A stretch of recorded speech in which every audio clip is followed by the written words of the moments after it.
Good evening.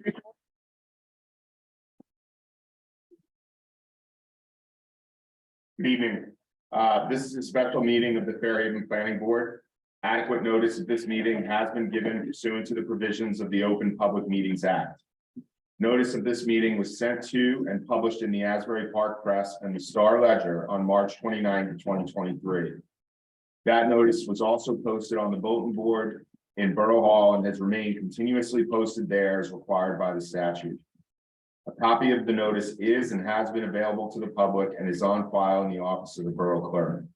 A copy of the notice has also been sent to such members of the public as have requested such information in accordance with the statute. Adequate notice having been given, the board secretary is directed to include this statement in the minutes of this meeting. Thanks, everyone, and welcome. Let's have a pledge of allegiance.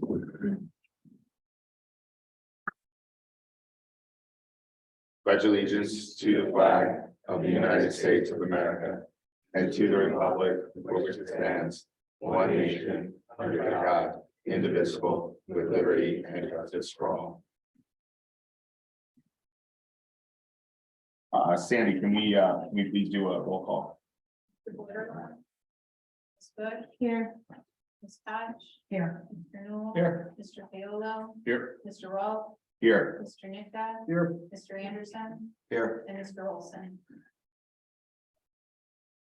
Thank you. We do have a quorum, so we'll begin the meeting. This is a special meeting to discuss the proposed building plans for the police department and community center. And so I'd like Mr. Kovacs, if you don't mind saying a few words to frame our duty here tonight. Let me take care of a couple of housekeeping things. We are here for a capital review. I'm referred to, sometimes it's referred to as a courtesy review. This is not an application before the board. Although we'll refer to them as the applicant this evening, the Borough of Fairhaven is proceeding with their plans, and they are sharing those plans with us. And basically, the triggering event under a capital review of the municipal land use law is that where there are going to be public funds expended for a public project, which it clearly is. This is the plans for the police department and now the community center. Come before the planning board. And again, our jurisdiction is fairly circumscribed. It is, is this plan or is this building, what's being proposed, is this consistent with the master plan and the development regulations? We've seen different iterations of this in the past. And what we've done in the past is convene the public hearing and also take in public comments or comments by the board that we then share with mayor and council beyond strictly our limited jurisdiction. Again, I'm not speaking for the board, but I imagine that a community center, this is a permitted use in this instance, and a police department, you're probably not going to find that they're at odds with the master plan and or the development regulations. But the other thing I like to tell my planning board members in this instance is our other role here, even though it is a courtesy review, I like to think of us sort of as the, lack of a better way to put it, the legislative committee for the governing body by way of planning. What's good planning? What are good things? What are good designs? And if we can make those suggestions, and they can be taken into consideration by mayor, council, and the folks that are here, certainly share them, since this is something we do, month to month, each year, going forward. So that's our role, and usually what ends up happening at the end of the meeting is I'm directed to then prepare a writing for mayor and council, put that into a form for them to review so that they can sort of check off the box if they have complied with the statutory requirements and they have the benefit of our thoughts. Before I completely turn it over to again, I'll say the presenters this evening, the applicant.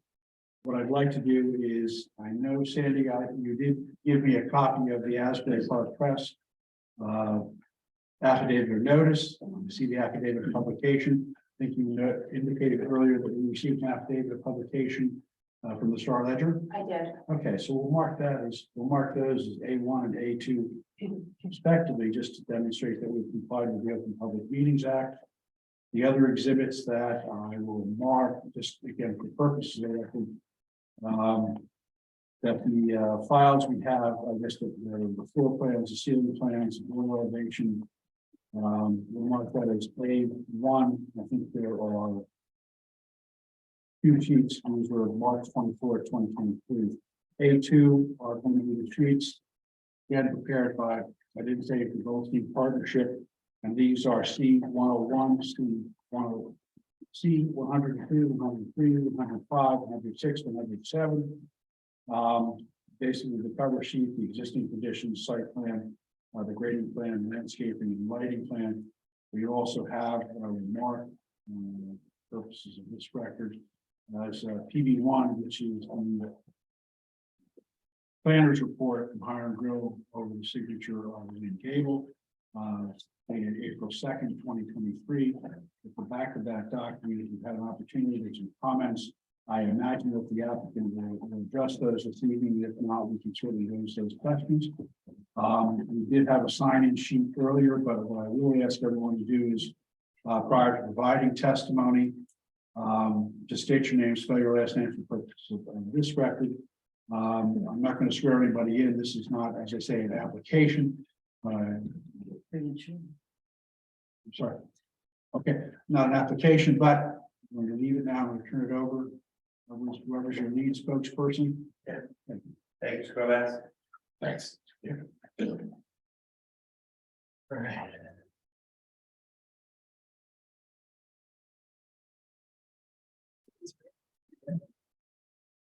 I think I just got eye contact with everybody. So Andrew LaBarbera, town council member. I'm a member of the facilities committee, joined with Kristen Hoey. We led the effort together on the police department and community center effort. We'd like to provide just some context and background. What this is the last talking I do, but if there are questions that arise, I'm going to be driving on the computer as we have materials presented up here.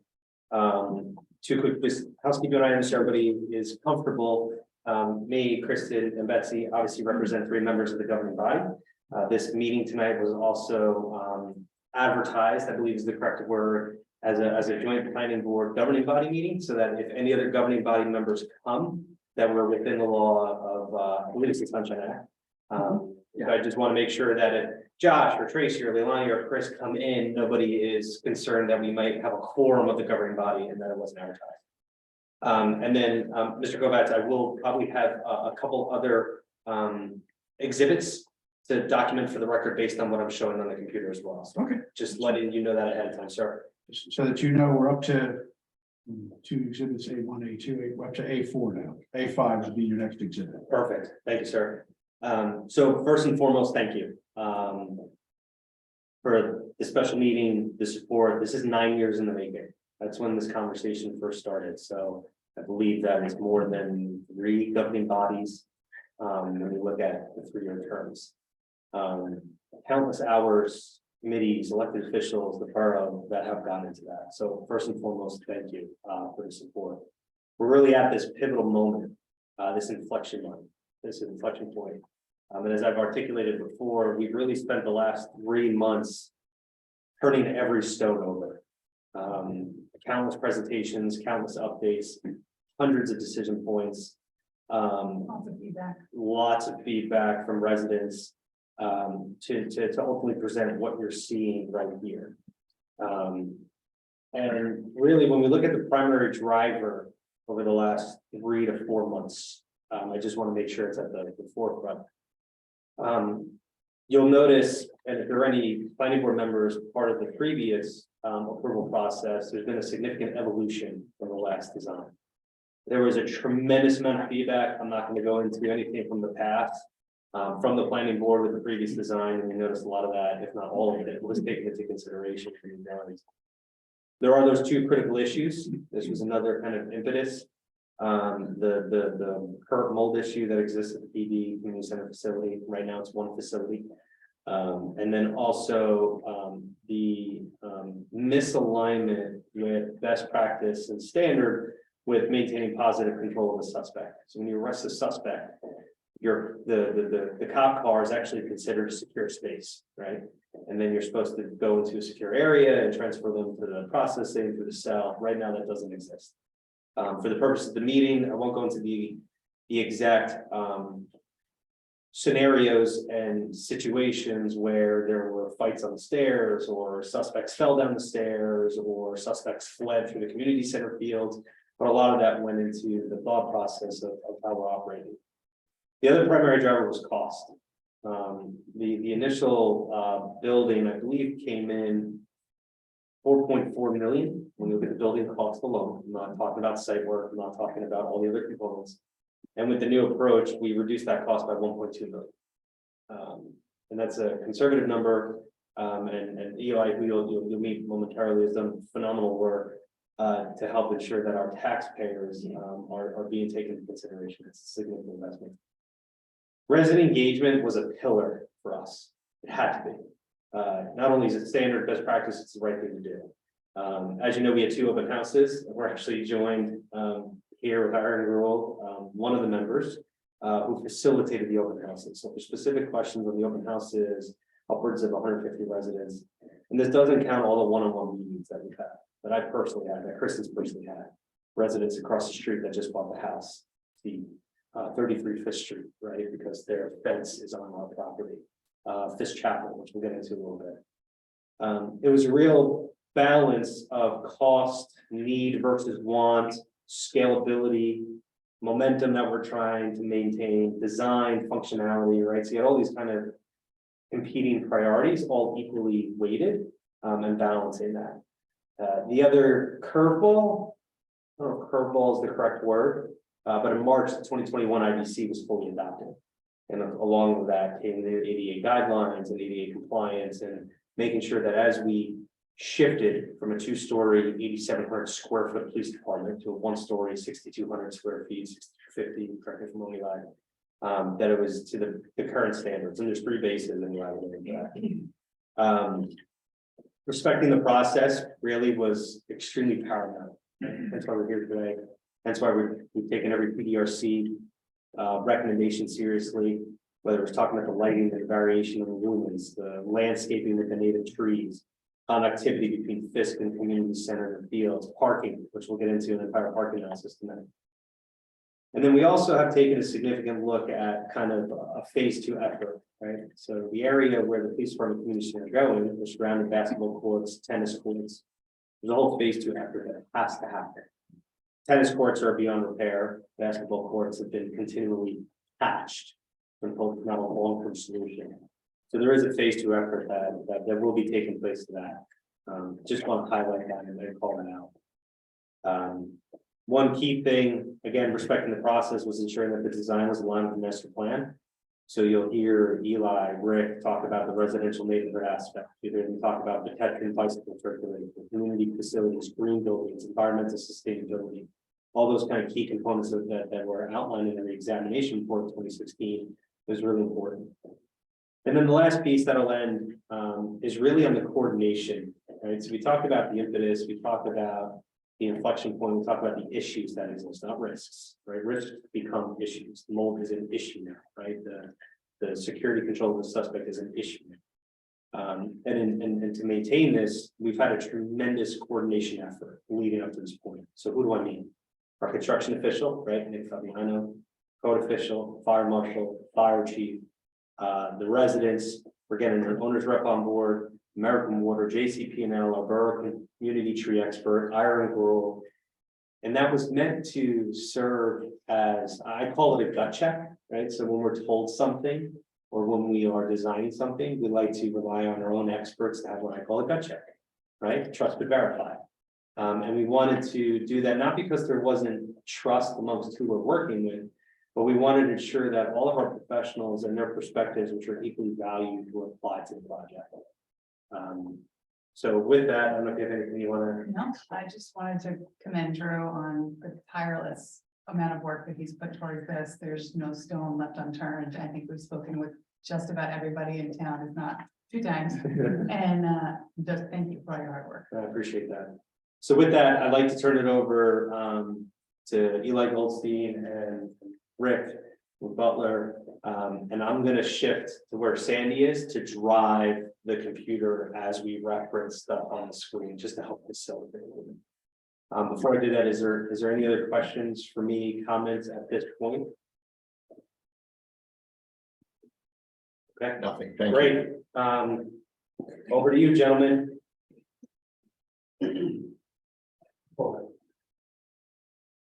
Sandy, do you have adequate space? Thank you. Thank you.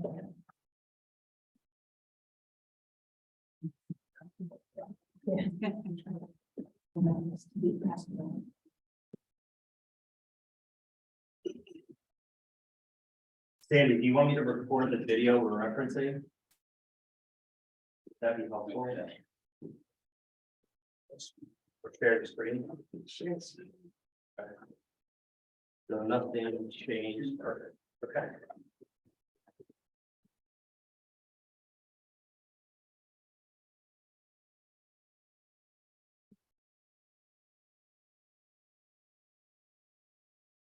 What's that? Yeah, Sure. introductions, take it away. So my name is Richard Adelson. I'm with the firm of Frank H. Lehr, Lehr Associates. We're at 101 South Harrison Street, East Orange, New Jersey. I was here for at least 2-3 presentations previously on various projects here in town. So we are talking about the police station. The plans that you have in front of you, the plans that are on the screen are very slightly different, couple of little changes, so I guess you want to mark these as exhibit. We've already marked all exhibits. Okay. What you're referring to, I believe, is going to be marked as A3. Okay, however, there are a couple little changes on the ones that are going to be on the screen. Okay, Okay, you'll highlight those for me. I will highlight those for you. Okay. So we are looking at the police station property. The police station property was subdivided last year or 2 years ago to split the property off from the park, which left a remainder parcel for the police of 130 odd square feet, about 2/3 of an acre. On that property currently exists the existing police station, about 4,100 square feet, and the community center building. The existing police station is set back about 68 feet from the street, as you can see on the plan there on the photo. You rear to distance from the community center in the rear to the tennis courts, which is the back property line, is 58.6, and the side setback existing to the church is 8.24 feet on the side closest to the church, the east side. Lot coverage as it exists today is about 75.3% impervious. So the property is located adjacent to the church, this chapel, adjacent to residences and runs the park to the rear. Okay, Rick, real quick, to the planning board, would it be helpful if he stood up and pointed as he was going, or is this okay for? So we have difficulty following you so far? I'm not. Yeah, just wanted to be. I think, is Luke poking or pointing or you pointing? You want to flip to the next photo?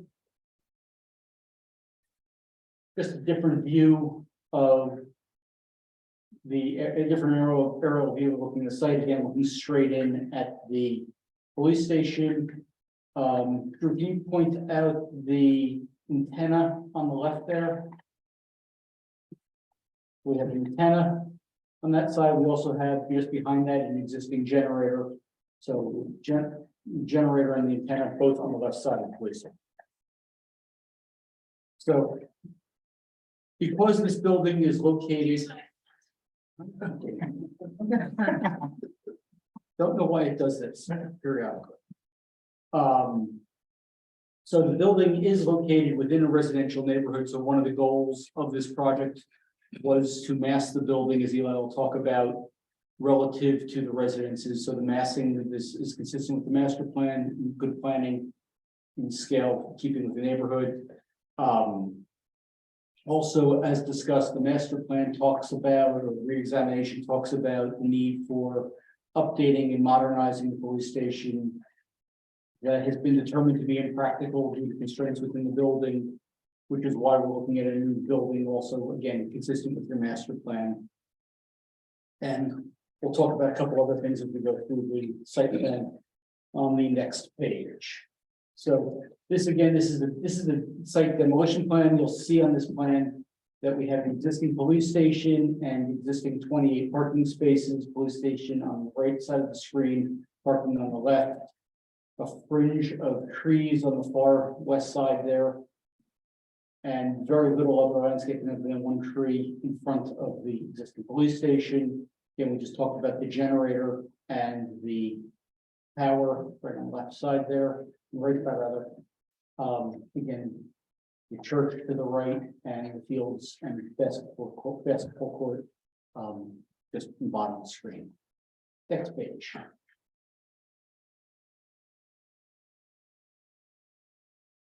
Okay, so what you'll notice is previously the police station was located on the east side of the site and parking was on the west side of the site. In order to keep the police station active, we're flipping that. We're going to move.